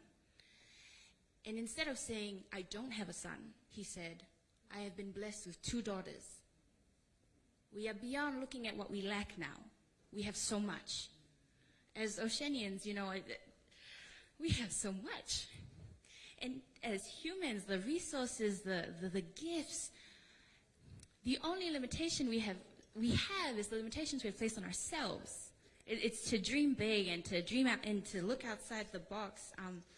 And if you've watched the old movie Mona Lisa, I'm sorry, I'm going to keep using movies. If you watched the old movie Mona Lisa, I absolutely love it because the biggest takeaway I had from that movie was, if I want to stay at home and be a housewife, that's okay. If I want to go out and work, that's also okay. Both is fine. As long as I am fully utilizing all that God has given me. I do not want to die thinking that I could have done this, or what a waste of this or that. And it's even the lovely panelists and everyone, Bernadette, like our elder generation, I do not believe they will stop after they've finished teaching their grandchildren. I believe they will keep going until their last breath, and I aspire to do the same. It is instilling a future mindset.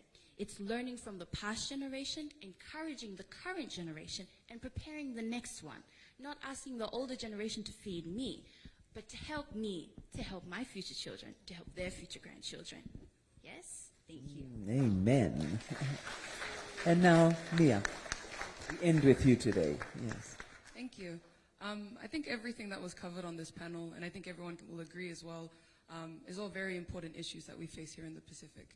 And something that I wanted to bring forward with the theme of today, as Napani had mentioned, is what kind of future do we want? And I strongly believe that the future we want and the future that we need to have, it needs to be inclusive, it needs to be intersectional, and it needs to be sustainable.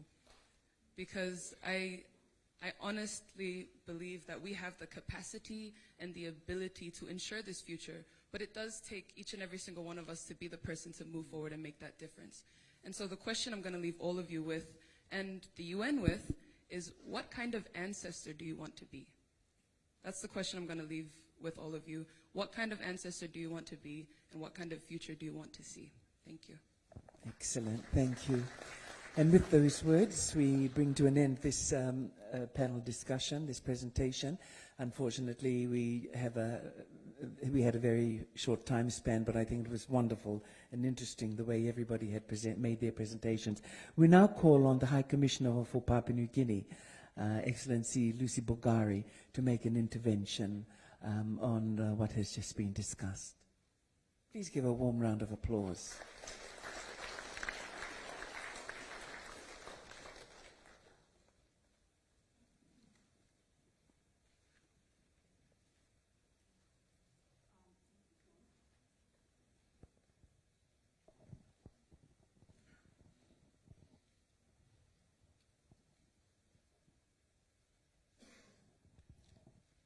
Thank you. Thank you, Bernadette. Before I make my observations, I'd like to acknowledge His Excellency the President, the Acting Chief Justice, the Speaker, the Members of Parliament, and the coordinator, resident coordinator of the United Nations, and all the distinguished gathering personages here. Thank you. I've listened to the themes that have, conversations that have been had around the themes that we have before us. And I'd like to start off with health, because I think without a healthy population, we've had in order of, that I was given to start off with, was social cohesion, climate change,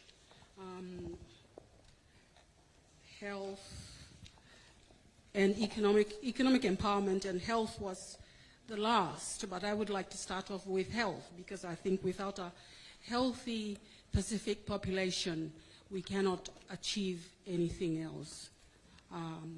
So I'd start off with saying that I focus on right now the situation that we've touched on, the COVID-19. It has provided us with many lessons, one of which is that we not only need to invest seriously in the health sector, and this is not only in COVID-19, but all other issues concerning a healthy population that we want for the future that we're talking about at this time. Not only at the sector level, but also individually. And I observe and note here amongst us, the speaker is very healthy. He does healthy, takes his time to go for walks, and I see him really jogging faithfully. And I hope that he continues and sets that example for us. So we need to design our lives to be healthier and promote well-being for ourselves, our bodies, and our communities. Then we will have strength as a body of community to go forward to do what else we want to do in the 4 areas that we are discussing. Let me now move on to social cohesion. I thank all the panelists, because much discussion has been had on social cohesion. In this area, we need to acknowledge our diversity, and our diversity has to be accepted as our strength.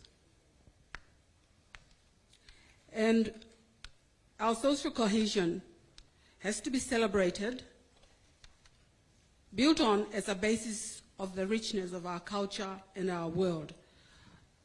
And I am very happy to hear that this intergenerational discussion has brought to the fore some of the things that we need to start building understanding on, some of the issues. So thank you very much for that. You know, in the Pacific, the younger generation is the largest portion of our demographic. We need to acknowledge that. They are active, and they have been active in this dialogue. So I actually commend the younger generation. And also the wise words of wisdom that came from the elders. But the younger generation bring value by adding different perspectives. So this particular session has brought to the fore different perspectives in how we approach development and sustain peace in our communities, in our countries, and in the world. To reinvigorate our approach towards achieving SDG 16, it is important for us to also respect each other, promote meaningful engagement and tolerance of each other's views, one another's views. Thank you. I move on to climate change. And I endorse many of the views that, did we touch on climate change? Yes, many of the views that I heard coming, because I thought I heard climate change there, that have been expressed. It is challenging for our region. It is one of the challenges, the most, if not the most significant challenges of our region, together with health, I would say. And it is challenging not for the future, but it's challenging for today, right now, as we are sitting here. We in the region are doing everything we can, and we will continue to do so. But this is not a regional challenge. It is a global challenge, as we all agree. A challenge that calls for international community and collaboration. And we have heard the views here, and especially the views of the young people, embellished by the wisdom of the elders. We will take the views and the perspectives of the region to the next COP, to the next UN meeting, to the next any other international meetings that are taking place. We will do so. That's our commitment as diplomats and as governments. The economic empowerment issue of, let me talk about social, yes. You have about a minute left. Yes? Yes. Okay. Ratu Epeli gave us the license when he smashed the ceiling with the time. Let me talk about economic empowerment. COVID-19, economic empowerment has taken back a lot of sorry, not economic empowerment. I wanted to talk about, did I talk about social cohesion? I took my notes all over the place here. Our diversity must be accepted, and it's our strength. It is to be celebrated. I've talked about that. So I think I just want to, on this note, I want to say the dialogue must continue. This conversation must not end. And I have personally enjoyed listening to the enthusiasm with which the young people have spoken. You are the future. You are the future we want. And so we want to encourage that enthusiasm that you are bringing forward to this conversation, in the next conversation, and the conversations to go forward. Thank you very much. Thank you very much, Excellency Lucy Bugari, Papua New Guinea. We now call on the High Commissioner of New Zealand, Excellency Jonathan Kerr, for his intervention. Thank you. Kia ora koutou, everyone, and I'll just, given the time limit, just note all protocols observed. One of the things that really struck me from listening to the panel this morning was a call for inclusion, was a call for to be engaged on the issues that matter in shaping this world and the lives that you lead, and a call for participation. And you really want to participate in the events that are going to shape your lives and the lives of future generations. And I think that's a tremendous thing. And one of the panelists, I think it was Raj, what are our institutions going to do? You know, how do we mediate some of the challenges that we face? We've got very high levels of ambition here, but how do we actually take those forward in a meaningful way? And I was reflecting on this issue, and while noting the fact that I'm sitting, you know, on my right next to Australian High Commissioner John Feeks, and on my left next to Chinese Ambassador Qian Bo. And our countries have a lot in common. I'm between our two largest trading partners, but there's also some issues on which we don't agree. And some of these issues are really complex. And some people hold different issues really earnestly, really honestly, and we need to find a way in which we can resolve those issues. And we often look to the UN as our focus for helping that resolution to take place. But the UN is not the only institution that's out there for us to work through. We also work through our own national governments, or we work through regional governments, or we work through the regional institutions, the crop agencies, the Pacific Island Forum, that play a role in shaping this region as well. So we need to choose which issues we want to take through which institutions and how we go about doing that. The UN is great when we want to seek global solutions to global problems, but it's not necessarily our first choice for all issues.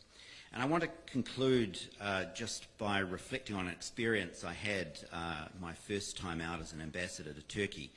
I was escorting a former Minister of Justice back from the Gallipoli Peninsula, and I asked her, what motivated you to get into politics? And she said, well, I decided I'd been talking a lot about the issues that really mattered, but if I really want to make a difference, then I need to get in the ring. And many of you sitting up here in front today, you're already in the ring in your own ways, in your own organisations, and the issues that you really care about.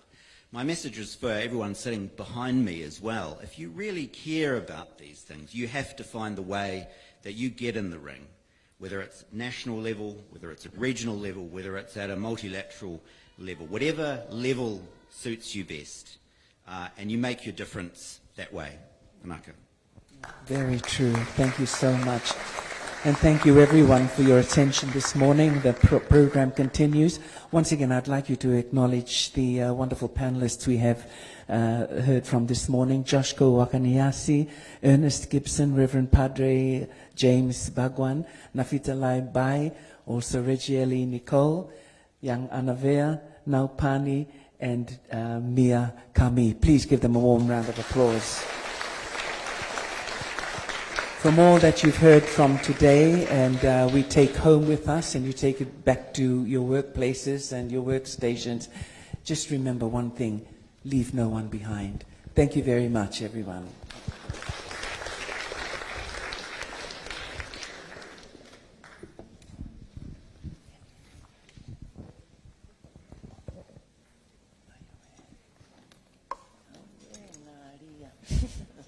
Thank you very much, Bernadette, and to all the wonderful panelists.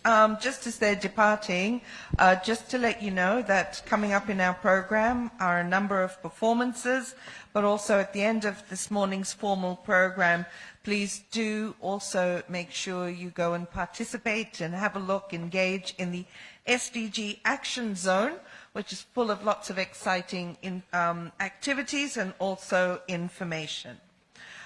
Ladies and gentlemen, it is indeed time for entertainment. We have 3 wonderful performances coming up for you, and I'd like to commence by inviting Ashwini from the Frank Hilton School to please come forward to introduce their performance and also the school. So Ashwini, please.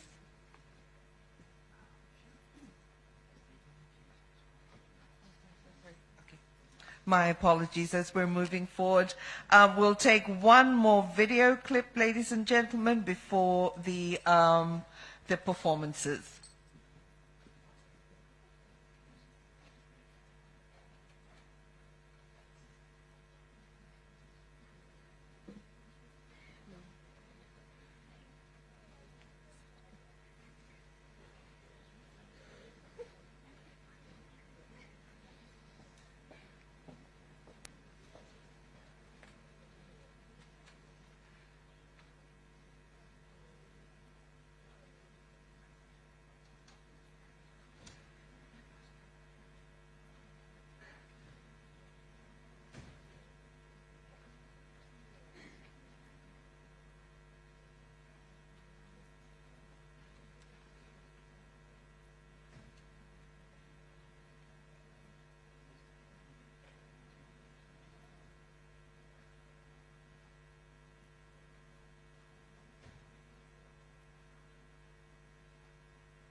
As we celebrate the United Nations 75th anniversary year, let me, on behalf of the government of Nauru, the people of Nauru, and the Nauru High Commission in Suva, Fiji, congratulate the United Nations for reaching this significant milestone. We wish you a happy UN Day, and God bless all our nations. Tawakar. On behalf of the Solomon Islands High Commission in Suva, we'd like to congratulate the United Nations on its 75th anniversary. We wish you all success in the years ahead. Thank you too much. Dear friends of Fiji and all the nations across the Pacific, greetings from Spain. I would like to join this initiative in congratulating UN in its 75th anniversary and especially the UN bodies and agencies which are working in Fiji and all the region of the Pacific. Spain is firmly committed to multilateralism, international law, the protection of human rights, and the combat against climate change. I will work in the following years to strengthen the ties between Fiji and Spain and all the regions of the Pacific. And I would like to express again my gratitude to all the agencies of the United Nations in the Pacific. Thank you very much. On behalf of the Australian Government, I'd like to wish the United Nations a happy 75th anniversary. Australia and Fiji share a long history of working together at the UN, including peacekeeping, the Human Rights Council, oceans and the environment.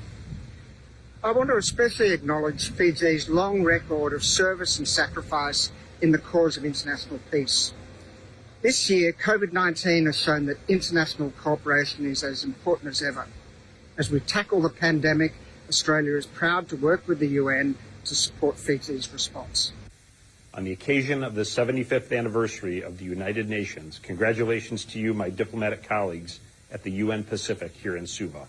President Reagan's words to the UN in 1982 were as true then as they are now. Quote, "As both patriots of our nations and the hope of all the world, let those of us assembled here in the name of peace deepen our understandings, renew our commitment to the rule of law, and take new and bolder steps to calm an easy world." God bless.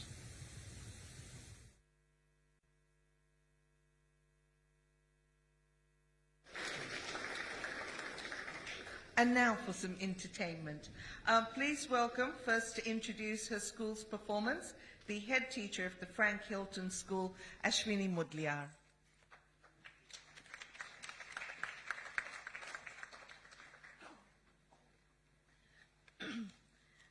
Excellencies, distinguished guests, ladies and gentlemen, Hilton Special School is greatly honored and privileged to be here and to have been given an opportunity to perform in the celebration today. Briefly, I would like to make mention that some of our children who are performing are hearing impaired. Even though they cannot hear the music, they feel the vibration and translate it into action. This enables them to enjoy life and be normal. Today, on behalf of her Frank Hilton organization, we would like to wish happy 75th anniversary, and let's give my children a very warm welcome as the curtain opens. Thank you.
performance. Thank you so much to the students from Frank Hilton School. Coming up next, we'll move right along and welcome a performance by the Langi He Moana Group.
Thank you very much to the Langihe Moana group. Let's move right on to welcome the Mata Dance group.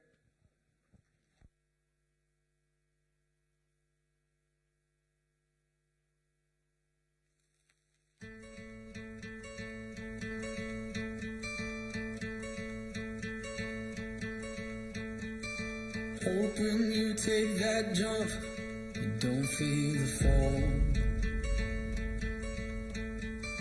Hope when the water rises, you build a wall.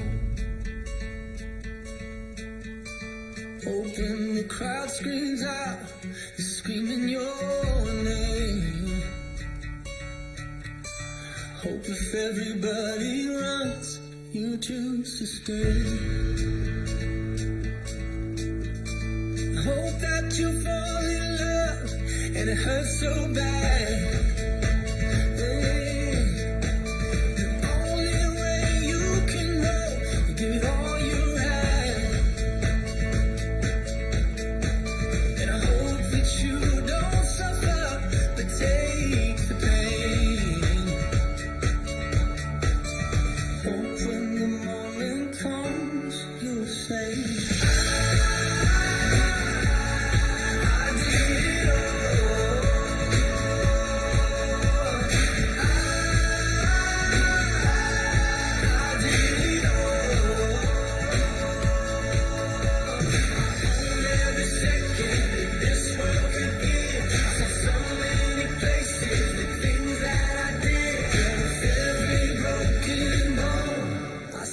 I live.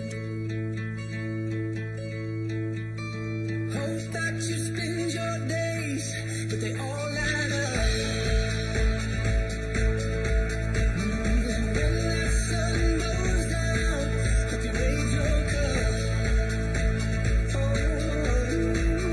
wish that I could witness all you done and all you came. But until my moment comes, I'll say I did it all.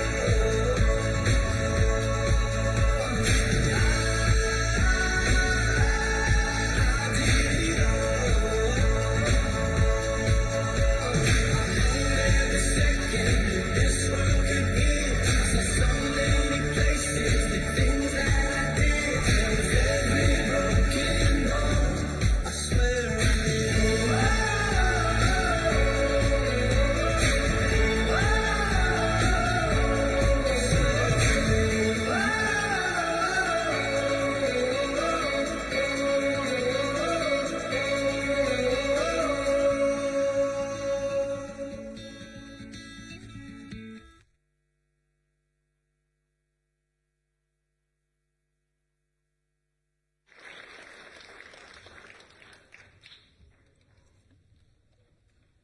Excellencies, ladies and gentlemen, that brings to an end our formal program for this morning.